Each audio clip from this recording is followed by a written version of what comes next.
guys! So ngayon, sasabihin ko sa inyo ang life cycle ng isang bituin. So guys, ang ating araw, paalala, ang ating araw is technically siya ay bituin. Wait lang. Siya ay bituin ha. Siya ay isang star. No, tayo nila kung na star. Red Giant at Red Super Giant. Ang Red Giant ay yun ang uri ng ating araw. So, papakita ko sa inyo ang life cycle ng isang bituin. Pag sinabi life cycle, yun ang paikot-ikot na buhay o parang paulit-ulit lang. Paulit-ulit lang siya. So, papakita ko siya sa inyo para mas lalo natin maintindihan. Para hindi tayo malito, ano? So, sige, papakita ko na sa inyo. So guys, ito na ang sample natin. Ito po ay source kay Google yan. Ito po ang main sequence na life cycle ng isang bituin. Makinig kayo mabuti. Magmumula ito sa pagsabog na tinatawag na supernova. Creation ng stellar nebula. So, ang mangyayari kasi dyan, itong mga gas phase na to, mag-umpisa tayo sa Red Giant. Ang low mass nito is 0.8 minus 8 ng solar masses. Low mass star. Ito high mass. Ito, unti-unti sila mag-a-attractive sa gitna hanggang maging giant phases sila. Ito magiging main sequence hanggang maging dito. So, kapag nakaipon na to ng mga gas, doon na papasok ang tinatawag nating giant phase. Ito Red Giant. Ang Red Giant yan ang uri ng ating araw. Ito ay mayroon ng katantamang laki. So guys, itong Red Giant na ito, yan ang uri ng ating araw. So, ang gas ng ating araw is hydrogen. Wala itong fusion. Sa tansya ko guys, 81% ang gas ng araw. At ito naman ang planetary nebula. Alam nyo ba guys na ang nebula ay ang planetary nebula, yan ang makikita mo pag ang isang star ay mauubusan na ng gasolina. Yan, magiging planetary nebula. Tapos, ito ay magiging white dwarf. Siyempre magiging white dwarf, humihina na yung kanyang gravitational pull. Magiging white dwarf at magiging black dwarf. Ang black dwarf ay wala na ang gravitational pull. So guys, tinuturo ko lang, sinasabi ko lang sa inyo kung ano ang life cycle ng isang bituin. Yan ang life cycle niya. Kung paano ba nabubuo ang araw at kung paano nabuo ang ating araw. Nabuo ang ating araw 8.8 billion years ago. I-correct niyo ako ha. Pero guys, kung malaking mass naman na naipon, height mass, 8 minus 150 na solar masses, pwede siya maging red super giant. Yan. Ganyan siya kalaki. Ito saktong laki. Tingnan mo. Ano? Kalahati lang yung pagitan nila, oh. Ang Red Giant, ito ang kanyang final phase. Magiging supernova. Tinutukoy ko. So guys, sinasabi ko lang sa inyo yung life cycle ng isang star. Magiging supernova. Yan, yung pagsabog. Magiging neutron star. Yan, pwede siya maging neutron star. O kung napakalakas ng pagsabog, pwede siya maging black hole. Ang black hole ay merong malakas sa gravity na kaya kang higupin. Ang black hole ay pwede ka gawing spaghetti habang hinihigop ka. Yan. Ito ang tatawag na spaghetti civilization. Yan. Guys, so alam niyo na kung ano life cycle sa star kaya para sa mga student dyan, kapag tinanong kayo ng teacher na kung ano ang life cycle na isang bituin, alam niyo na ang isasagot nyo ha. Uulitin ko. Nagsisimula sa isang pagsabog na tinatawag na supernova. Ito yung tinatawag na stellar nebula. Pagsabog na supernova at magiging stellar nebula at pwede siya maging main sequence. Kung konti ang naipong low mass ng isang star, pwede siya maging red giant ng solar masses. At kung malakas ang mass star, pwede siya maging red super giant o solar masses. At ang huling phase nila magkaiba. Ang red giant magiging planetary nebula. Pagkatapos magiging white dwarf. At sunod magiging black dwarf. Gets nyo ako? White dwarf at black dwarf. Pero ito ang una, ang planetary nebula. Ang sunod naman ay supernova sa red super giant. Pwede siya sumabog kasi malaki siya eh. Pwede siya sumabog. Yan. boom, sabaw, magiging neutron star. At kung napakalakas, hindi nyo ba, mga neutron star, meron pa rin gravitational pull. Pag sinabing gravitational pull, ito yung humahawak sa mga planeta. Halimbawa, ibigay ko kayo ng sample. Sa Jupiter, mamaya na lang din Jupiter. Neutron star, meron pa rin yung gravitational pull. At kung napakalakas talaga ng supernova, pwede siya maging black hole. Ito ang life cycle na isang bituin. Para mas maintindihan, tingnan natin to. Yan. Ito kasi guys, mas mas maiintindihan natin pag ganito siya. Mas maiintindihan natin. Ito Ito ang giant gas o cloud nebula. Hindi sa kalawakan, ang tawag sa cloud nila is nebula. Gravitational collapse. Yan. Ito sasabihin ko na sa inyo para sigurado tayo Pag nagkaroon ng pagsabog, mayroong giant gas na cloud nebula. Pagtapos, pwede siya maging protostar. Mamili kayo kung saan nyo gusto. Paalala, not copywriting. Ito ay source kay Google at non-copywriting. Hindi po ako nagpapa-copyright. Magiging protostar at ito yung birth. Ito yung paano nabuo ang isang star. Pwede siya maging Tauri phase. Tauri Correct nyo na lang ako. Low and medium mass stars. Pwede siya maging red giant o red supergiant. Yan, height mass. Sirius yan. Sirius. Ito ang red giant. Ito na ang kanila main sequence. Ito, nag-a-attractive sila sa gitna. Ito, ang red giant, nag-a-attractive sa gitna. Ito rin. At ito ang old age. Red giant. Yan. Habang tumatagal, nauubos din ang gas ng isang star. Ito ang life cycle Hindi to pampakaba Sinabi kasi life cycle, paulit-ulit lang. Ito importante para mabuo ang isang system, parang solar system. Red giant. Yan ang uri ng ating araw. Red supergiant, ganyan yung kalaki. Dead and remains. Yan. Ito na Dito na tayo sa katubusan ng red giant. Planetary nebula. In-explain ko na yan kanina. Ang nebula, ulitin ko, ang nebula ay para malaman ng mga scientists ko ang bituin sa buong Milky Way. Sa labas sa solar system, maubos na. Meron namang ibang araw sa solar system na walang planeta. White dwarf. At magiging black dwarf. Kasi ang white dwarf, ito unti-unti siyang hihina. Yan. Kasi siya maging black dwarf. Red supergiant, old age, death in remains. Supernova. Yan ang tatawag na pagsabog. Pwedeng Big Bang o supernova. Pag sinabing neutron star, kung katamtaman ng pagsabog, pwede siya maging neutron star. Meron pa rin siyang gravitational pull. At pagkatapos ng supernova, kung napakalakas talaga, pwede siya maging black hole.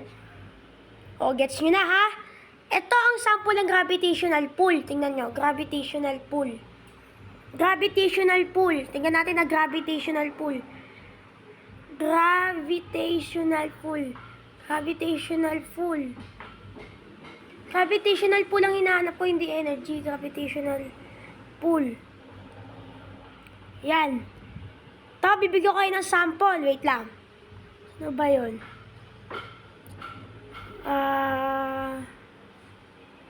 Ano ba yung pwede dito? Mamili kayo kung saan yung gusto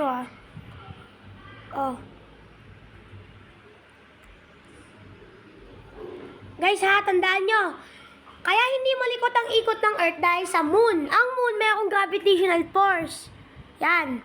Ito ang sample ng gravitational force Ang gravitational force, humahawak yan. Parang kamay. Parang kamay yan Hinahawakan nyo yung Earth para hindi kumalikot. Para hindi malikot.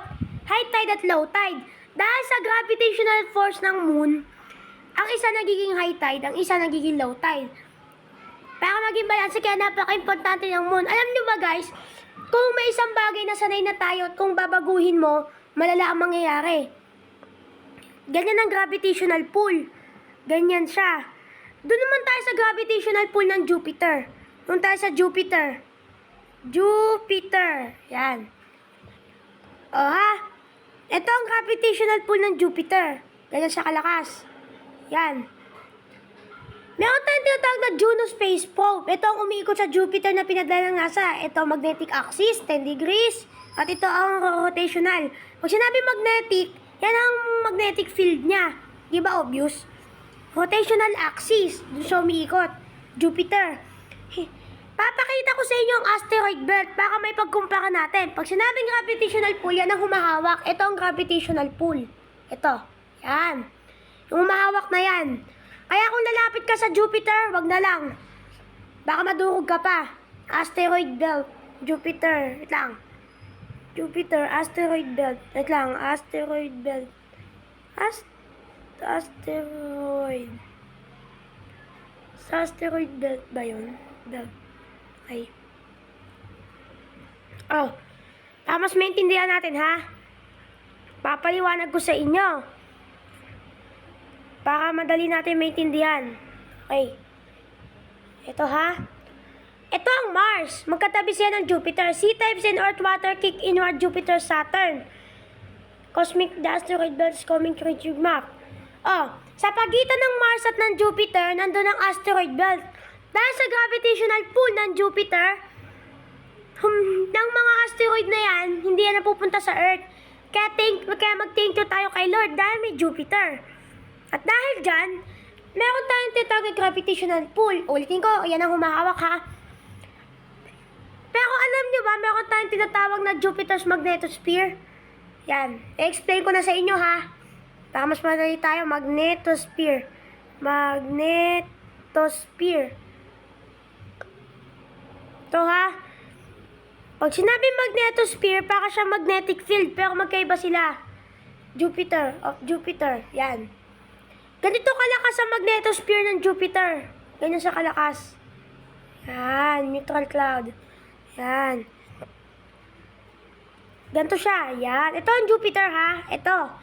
Ganito kalakas ang magnetosphere niya. 25 times na mas malakas. Pero mas malakas pa rin ang gravitational pull ng araw, guys. Dahil napoprotektahan tayo ng araw mula sa mga panganib sa solar system na tinatawag na heliossphere. Sinabing heliossphere na nagpaprotected sa solar system. Pero dito muna tayo, ha? Sinabi kasing magnetosphere, magnetos.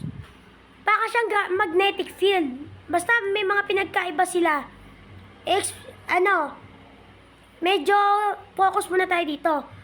Ang binubuga ng araw, yan yung tawag na solar wind. Pag sinabi solar wind, ang araw kasi maya't pumuputok. Pumuputok yan, ha? Ang araw kasi, nagsasama-sama ang gas at plasma. At pwede siyang sumabog. Di natin alam kung kailan basta at nagiging solar wind. Di ko ma-explain nung masyado eh. Pwede siya maging solar wind. Sa tingin nyo guys, kung walang magnetic field o magnetosphere, kaya ba natin makasurvive? Hindi. Dahil importante iyan. Guess nyo? Doon naman tayo sa heliossphere.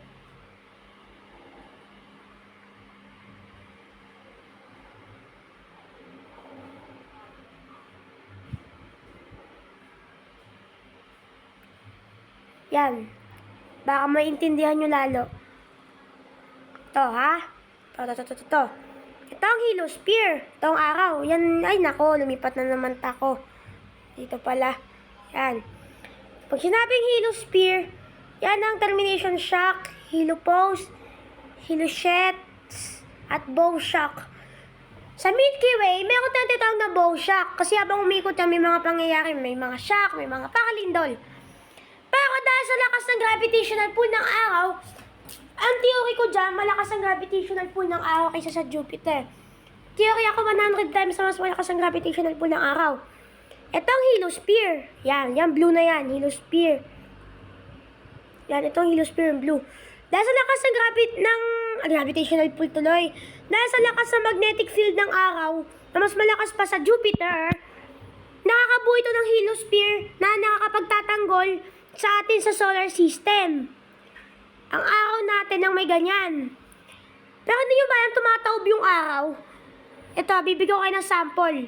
Ito magnetic field of sun. Magnetic field of sun. Of sun.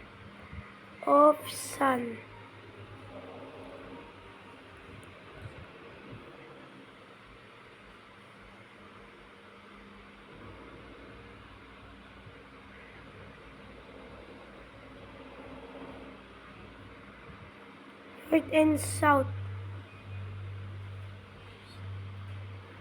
Oh, to ha. Ito siya. Oh, North Pole, South Pole. Ito ha. Ito kasi, mayroong ang araw natin, may tatawag na 11-year cycle. Hindi siya umiikot ha, hindi siya umiikot. Tumataob lang, gumaganon. Basta gumaganon. 11-year cycle, meron kasi itong 11 taon. Ang North Pole na pupunta sa baba, tapos South Pole pupunta sa taas. At dahil doon, nabubuo ang heliosphere. So guys, mag-upload ako ngayon at bibigyan ko kayo ng mga trivia pa ulit next time. At kailan lang nung huli ako nag-upload, ano? Kailan lang yon. Ganyan siya. Diba? Di siya umiikot, tumataob siya. So guys, ito na nagtatapos ang ating video. Tara, wait lang, balik tayo. So guys, naintindihan nyo na. Naintindihan nyo na kung ano yon. Pag sinabi kasing gravitational pull, siya yung humahawak. Okay? So, kung hindi nyo pa rin ako maintindihan, okay lang. Pumunta na lang kayo sa Google at isipin nyo maigi mga sinabi ko sa inyo at i-process nyo sa utak nyo pag samasamain nyo. Kasi guys, ito ang trivia na may babahagi ko sa inyo eh. So, ngayon, dito na nagtatapos ang ating video at maraming salamat sa inyo pag nanonood. At subscribe na guys! Like, share, and subscribe. At pinutin na rin ang notification bell. Notification bell ba yun? O, pakan mga all bell para lahat kayo matutukan ng mga video ko. Bye! See you guys! See you!